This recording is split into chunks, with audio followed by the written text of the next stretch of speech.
ওমা, হাঁড়ি দাঁড়ি নিয়ে কি বসেছে, কি করছো?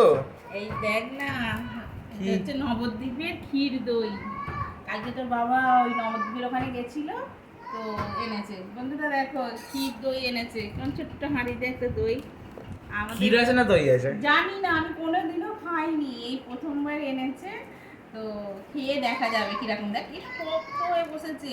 বলছে এটা বাইরে থাকে, 2-4 দিন দেখে মনে বাইরে হচ্ছে থাকে। বিরিয়ানির জন্য যে ওপরে আটা দেওয়া হয় সেরকম দেওয়া আছে। হ্যাঁ সত্যি তাই। বলছে ক্ষীর দই, দেখ এরকম একদমই বসে নামছেও না গেছে, একদম। খুবই জমে গেছে একদম। আমি দেখ না কি, আমি বুঝতেই পারছি না। আঙুল দিয়ে বার করতে হবে। দাঁড়া দাঁড়া, আমি এটা আবার কি, বিলে দিয়েছে নাকি আমার স্যার? ওই হাঁড়িটা বসানোর জন্য।